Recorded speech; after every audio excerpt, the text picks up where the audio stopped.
Well, now I want to come back to you, Gemma, on Western Australia. We all know about the overuse of power during the pandemic. Mark McGowan doesn't want to let it go. Case surprise. I don't know how anyone could be shocked at this development. Like, sorry, we've had the rehearsal over the COVID years, and well, you know, my home state of Western Australia, we love to be governed and love the rules, and there is something quite odd about being that far away from the rest of the country, jokes aside. Yep. And I think you'll probably find that most West Australians will be like, on your mark and off to the tattoo store to get more like full calves of, you know, State Daddy on there.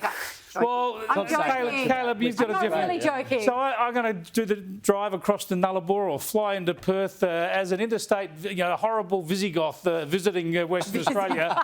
I have to be prepared that I might be searched just because I'm not a West Australian. Yeah. You're okay with that, Caleb? Well, look, I'm not usually in the business of defending Mark McGowan. I was in one of his lockdowns during the COVID years, but it's really not all that different to when you cross the border into, say, South Australia and they stop your car and search you for fruit. You know? Come on. Hand over your apples and oranges. I've done it 1,000 times. And they look in your boot to see if... And they're searching for drugs. Bodies. They're searching for drugs, They're right? not. They're looking for navel oranges. No. In South Australia they are, but in Western Australia they're searching for drugs. Yeah. Now, how many of us are driving around with a packet of methamphetamine in the back of the car? Not all that many of us, right? And they have already said that they only plan to use this if and when they think it's useful, i.e. they've got intelligence. Yeah, but that's... So they set up a roadblock, they think there's a truck coming and they stop trucks. We're really, government, big deal. we're here to help. Big deal. I'm not carrying drugs. I'm not particularly worried about them opening my boot. We should do them on every street corner then. We'll get rid of drugs, Oh, but that's ridiculous. If you did it on every street corner, you'd never get anywhere. Well, every state then.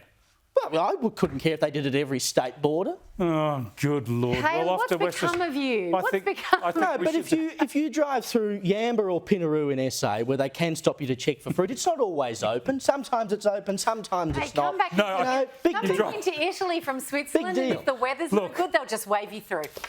No one ever stops in Yamba. Everyone drives through. There's another Yamba. There's a nicer Yamba. Look, nothing against Yamba, but there's a seaside Yamba in New South Wales, and there's one just on the edge of the desert as you head into South Australia. Sounds like a Spanish meal. We are out of time. We're going to stop and search each other before we go forward in this program. Caleb Bond, you'll see him back at 10 o'clock with the late debate. Jem will be back with us next week.